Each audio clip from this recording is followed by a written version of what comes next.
Welcome to the Life Makeovers podcast. My name is Cindy D. Whitmer, and I am the Midlife Makeover Coach, helping you turn your midlife into your best life, one step at a time. Through powerful conversations, my own midlife roller coaster story, and over 3 decades of helping people transform their lives through counseling and coaching, I am on a mission to help you create your own definition of success and happiness. Thank you for being here. Hey, everybody. Thanks for being here. I love talking to people about midlife. And I wrote a book this last year called The Midlife Makeover Method, The Secret to Loving Yourself Fully and Living on Your Terms. And those of you who are watching this on YouTube, there it is. It's available on Amazon as an ebook, actually in print or as an ebook, but you can also get this book free as an ebook on my website. So check out the description of how to do that below. Anyway, today I wanted to share some of the things I wrote about in the book. I want to share with you some myths around midlife, some of the biggest mistakes I think people make in midlife, and then some secrets to turning your midlife into some of the best years of your life so far. So let's start with those myths, okay? So these are things that I've heard from women literally, I don't even know how many times, like so many times, that they say in literally regarding every area of their life. Okay, so I've heard women say, here's the number one thing: it's too late for me. It's too late for me. Women tell me this in terms of turning their health around, to saving enough money for retirement, to finding love again, to being happy. I mean, women say this all the time. It's too late. It's too late. It's too late. And it's not too late. You know, we are, by the time we're in the middle of our lives, we're roughly in our 40s, 50s, or 60s, or whatever, right? And we don't know how long we have to live. Some people never make it to 40, and others live to be 110. And so technically, we don't know how much time we have left to live this earthly life. And so as long as you're still here and you're still breathing, it's not too late for you. And change is possible for anyone. So I want you to keep that close and at heart as I go into the second myth that I hear constantly from women, and that is, I'm too old to change. I'm too old to change. Okay, so yes, you might be really stuck in your own rut of how you've done things, how you do things, how you think about things. That's all really possible, and I understand that. And sometimes the older we get, the harder it is to think about changing, because we've done what we've known the same way for a long time typically. But it is possible to change. Anybody who's willing to change and open to learning can change basically anything, because, if you're unsatisfied in your life, you cannot keep doing things the same way and expect to feel better. So you're going to have to do something different if you want to feel better. And there's always someone who knows how to do what it is you're wanting to do differently. Right? So whether it's learning to move your body in a more healthy way that gets you stronger, more flexible, or better balance, or thinner if that's what you want, or whatever. If you don't know what to do with your body, there are personal trainers who know, there are fitness instructors who know, there are yoga instructors who know, there are gyms you can join, clubs you can join, whatever. And the same way with any financial questions or habits you want to change, any other behavioral habits you want to turn around, communication skills. If you feel like you're not a good communicator or your relationships aren't healthy, there are people like me, there are therapists and coaches like me that help people with their relationships and their skill set in managing their lives with other people. Excuse me.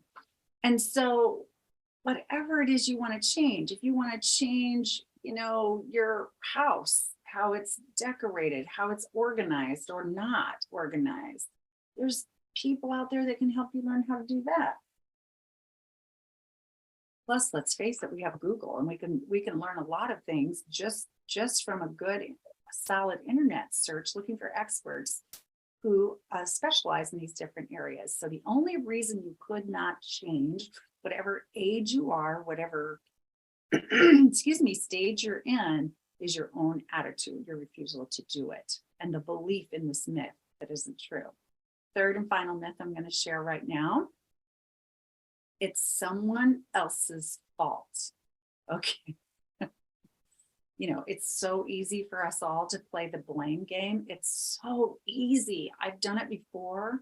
I used to do it a lot, like 10, 15 years ago. I did it a lot. I just kept thinking, well, if my parents this, or if my spouse that, or if the, board president that. I mean, I had ways I was looking around for other people to blame, or circumstances, right? The environment, the government, the economy, the whatever, the pandemic's a big one these days, right? We can blame other things, other circumstances, or other people. But the truth is that, we're in charge of our own happiness. We're in charge of our own happiness. And when we blame other people, when we point our finger at other people, we're giving away our power in our own life. And you don't want to do that. You do not want to do that, because you can be in charge of your own life. And we're going to talk more about that in a little bit. So let's talk about your biggest mistakes in midlife. Okay. So when I ask women especially, what's the biggest mistake you've made in your life so far? Usually I get these kinds of answers. I should have never gotten married. I should not have quit my job. I'm sorry I ever moved. I get things like that.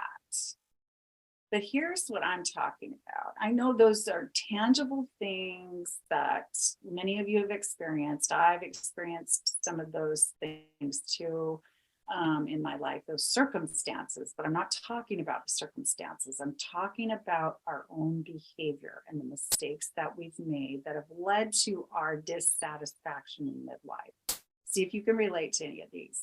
Number one, misjudging yourself.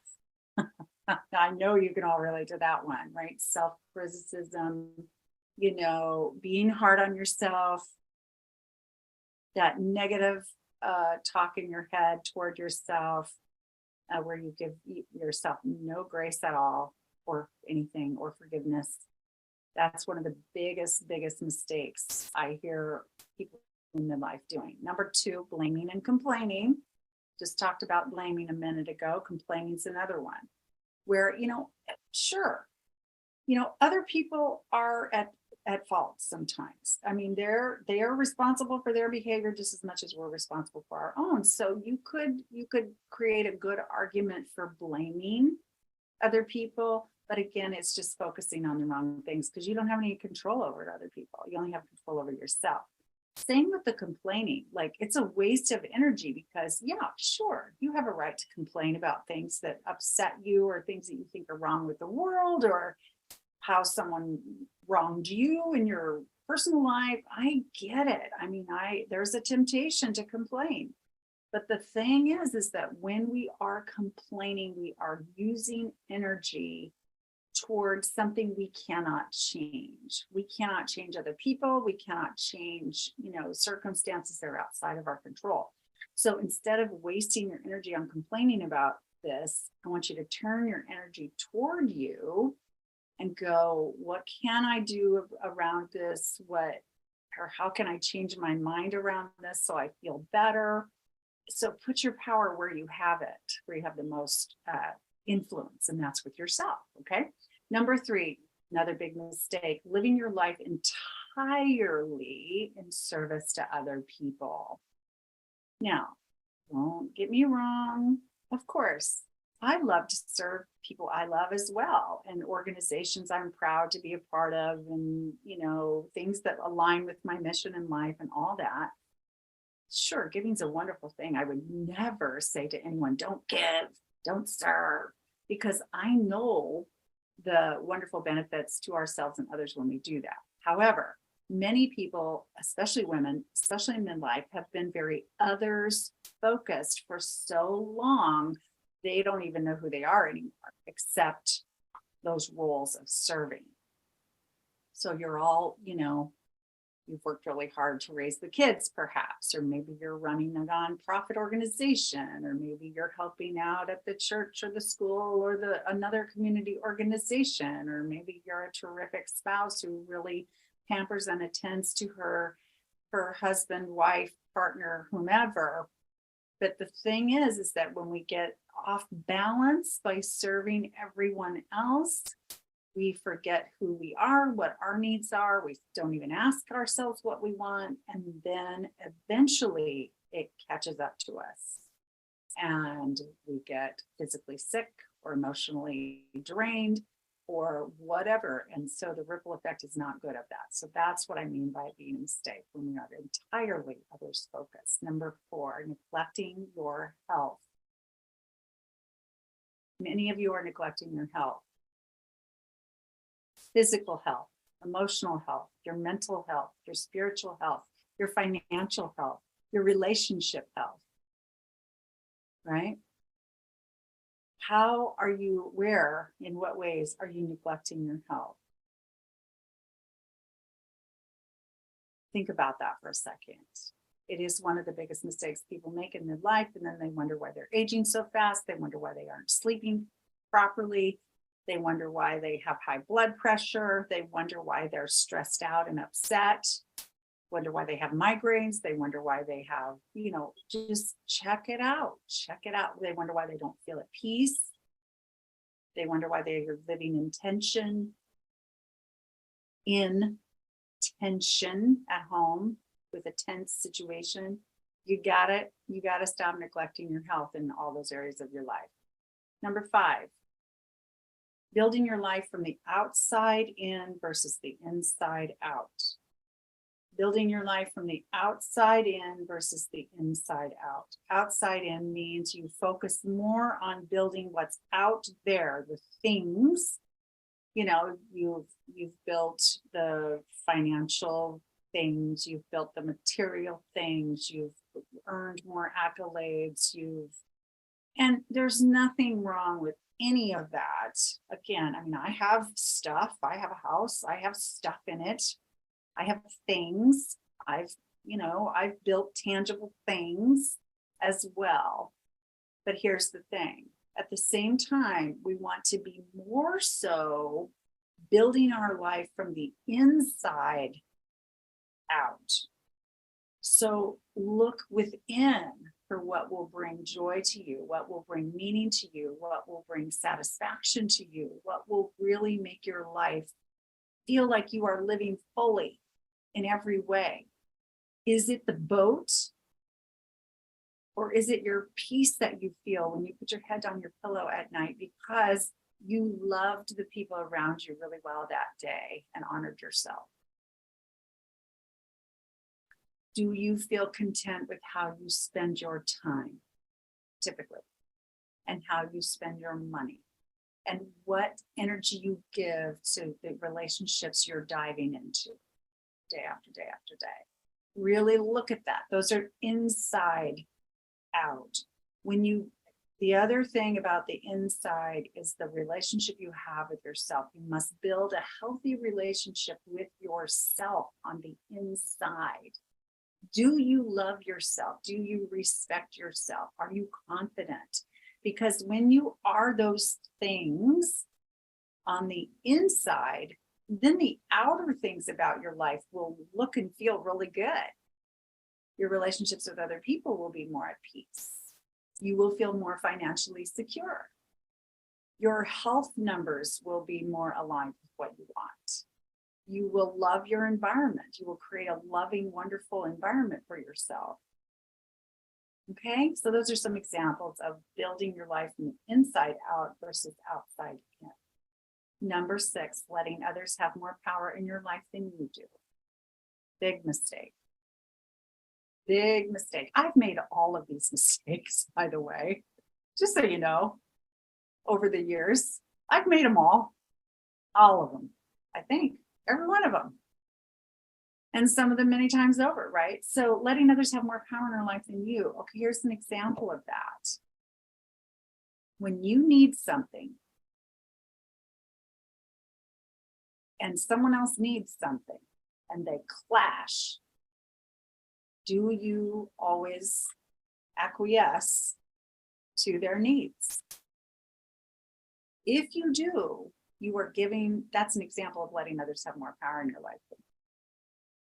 Okay, always acquiescing to the other person's needs is letting someone else's life be more powerful than you.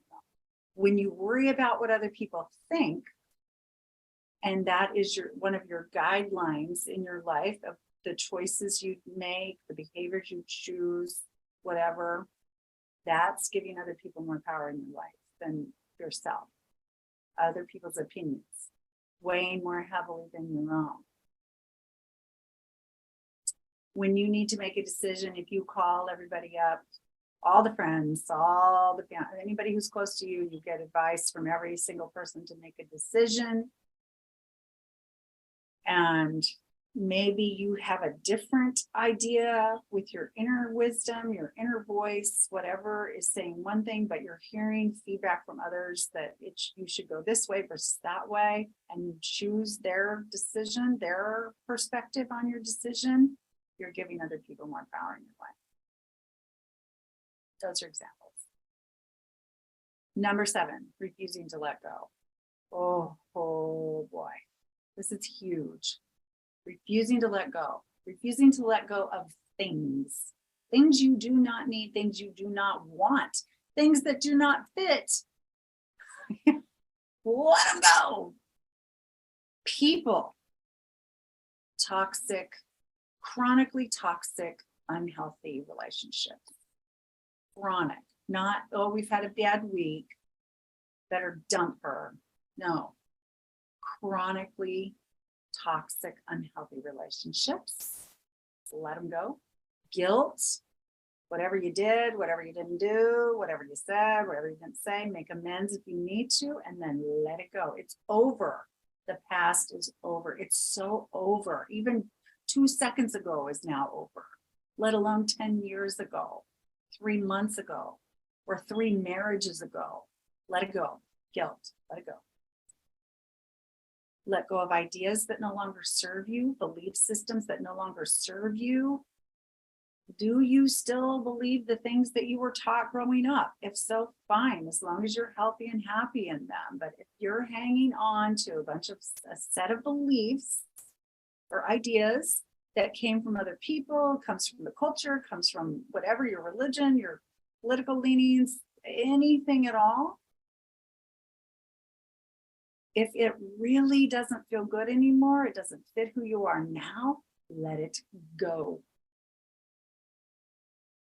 And you want to let go of some opportunities that come your way. You don't want to say yes to everything. If you're a yes person, yes. Somebody's asked you something, invites you somewhere, and the only answer you ever give is yes.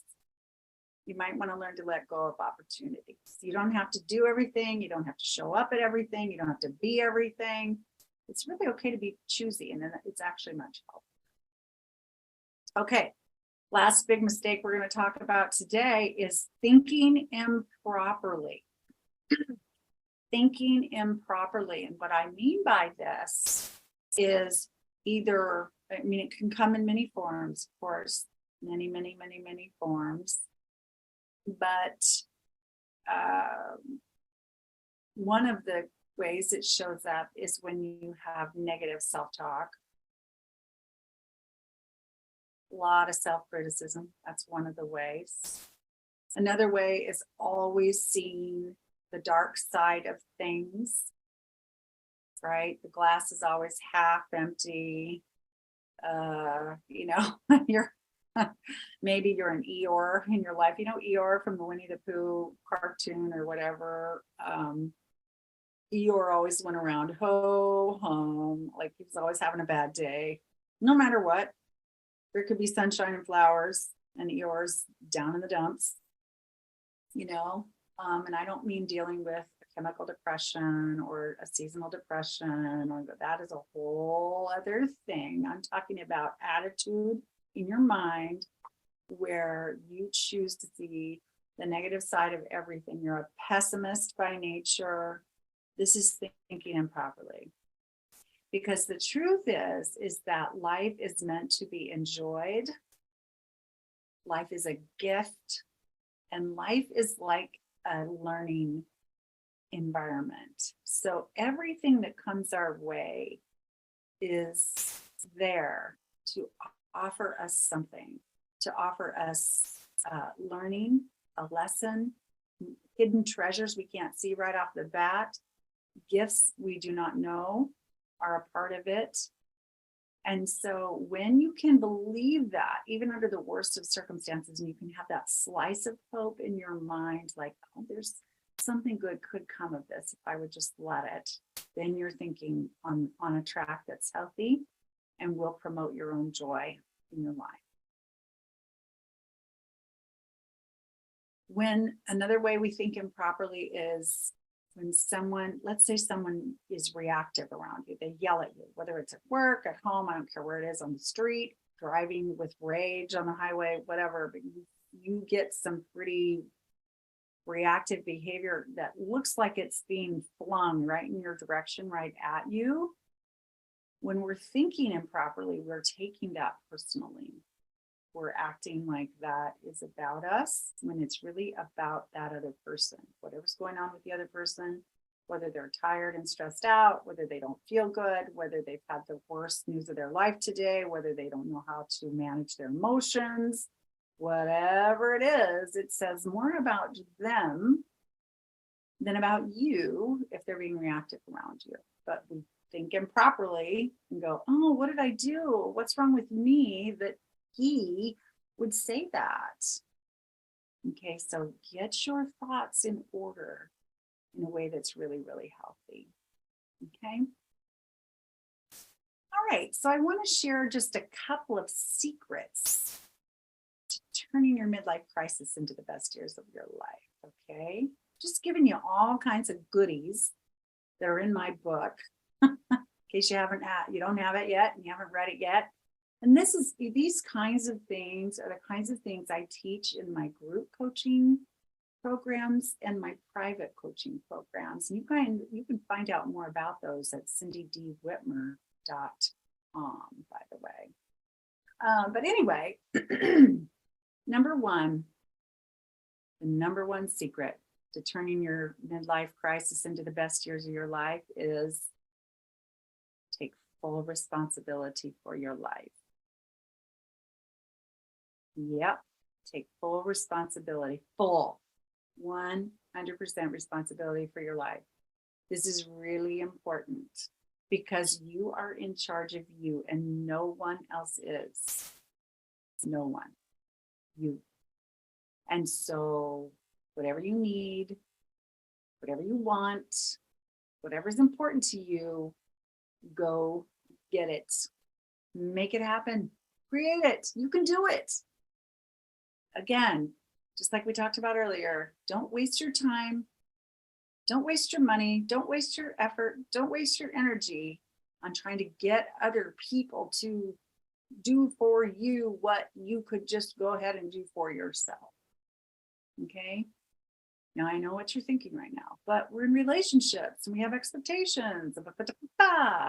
And it's like, yeah, I know that. And we can, in our close relationships, if we're married, for example, or in a lifelong commitment of some sort, or a strong romantic partnership in some way, or when we have, close friends or family or whatever, colleagues, whatever, we can make requests.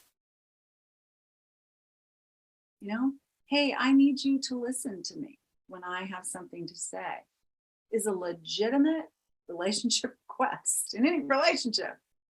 right? Some of your relationships you will be heard, and some of them you won't. So taking full responsibility for your life in that way means you find relationships where you can be heard if you wish to be heard. That's taking full responsibility for your life. So that's just one teensy weensy example of that. Another piece of this is when life isn't going well, look at what you can do within yourself to change the situation. If you're unhappy, unsatisfied, lost, step into being the solution and turning your life around.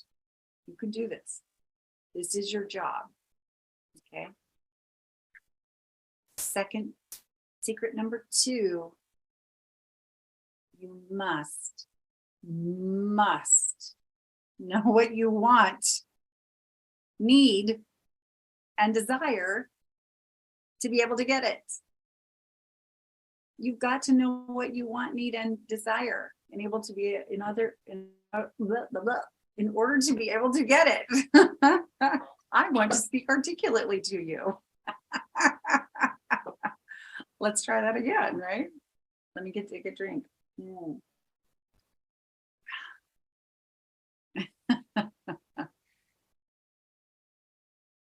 A lot of you in midlife don't know what you want or what you actually need. And there's 1,000 reasons for that. Some of them we've already addressed in other ways in this podcast. It's really important that you connect with what you want, that you really ask yourself what you truly desire. What do I truly desire today, right now, just today, even today? And then like in your life, like in my professional life, what do I truly desire? In my relationships, what do I really need? In my schedule, what do I really want? What do I really want in my schedule? Is it what's in my schedule, or is it something else? Or have I what I hear from women is they haven't thought about what they want in so long, they don't know. So a simple analogy that I share often, so just because it's so simple, is think of going into a restaurant and sit down, and someone comes and they bring menus, and then they come back and they say, what do you want? If you said, I don't know, or anything edible, or some source of protein, or, your waiter or waitress would be unable to really specifically fulfill your need because you're not really articulating what you want. You just say, I'm hungry, I need some food, bring me some food. They could bring you some food, but it may not be what you like to eat. It may be something you have an intolerance for. It may be outside of the budget you plan to spend that day. I mean, there's no guarantee you're going to get what you really want. You may not even like how it tastes. So you want to be very specific, because if you're in your life going, I don't know what I want, I just want to be happy, that's too generic. That's like saying you're hungry at a restaurant and expect to get a meal that fits you in all ways. Okay. So you want to get more specific, clear. What do I want? What do I need in life? Okay. And the third one is you must be willing to let go of what no longer serves you. We talked about letting go a little earlier, so I won't go deep into this, but it is a secret to turning your life into the best years of your life. Because when you're dragging around relationships that are not good for you, or you have a whole bunch of clutter in your house, car, office, wherever, garage, attic, basement, or you have a bunch of unresolved issues that you're always in your head, or breaking your heart daily, or leaving your relationships like, in just chaos and a mess, and you're not letting go of these things, it weighs you down. They're like bricks on your shoulders, every one of them. And pretty soon you have so many bricks that you can't even stand tall anymore. And after so many years of living, when by the time you're in your 40s, 50s, 60s, whatever, there can be a lot of that. There's the potential for a lot of all of it. A lot of clutter, a lot of regret, a lot of relationship upheaval, all kinds of things. So we've got to be able to let go. Let go, let go, let go, let go.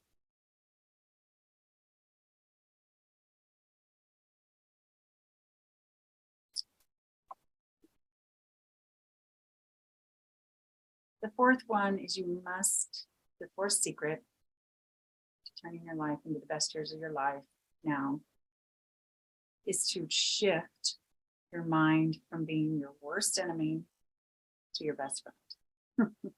You may already have a best friend. A lot of people do. But you want to make your mind your best friend. And there's a lot to this. Maybe I'll do a podcast in the future on just this one alone. But I'll just say this for now. Whenever you're suffering, you're unhappy, you're confused, you're frustrated, you're disappointed, you're sad, you're overwhelmed, angry, whatever it is, check your thoughts, check your beliefs. Listen to how your mind is processing those things. What is your mind telling you? What are your thoughts saying to you? What are your beliefs saying right now? Because what you'll find is there's probably some thoughts in there that are working against you instead of for you. Shift from being critical of yourself and others to being gracious and kind, for example. Stop viewing everything you've done, quote unquote, wrong as a mistake, and instead shift it into thinking of it as learnings, lessons, just you being on your path, doing the best you could, like the rest of us, right? Nobody gets out squeaky clean, people. We've all got a laundry list of things we've done or not done, or ways we've managed poorly versus well. I mean, come on, you are not that unique, you know? Neither am I. That's why I'm here. It's because I know how to turn these things around. I know how to take the mind you have that's being very unfair to you in a million ways and learning to have it support you in a zillion ways. This is what I do in my coaching programs. This is the purpose of me being here right now with you, is to help you create the life you really want. So please stop being your own worst enemy. Trust me about these myths and mistakes and secrets, and start turning the story around for yourself. Okay? Life's meant to be enjoyed. I'm going to say it again. It is a gift. We are fortunate. Some people never make it to their 40s, 50s, and 60s and beyond.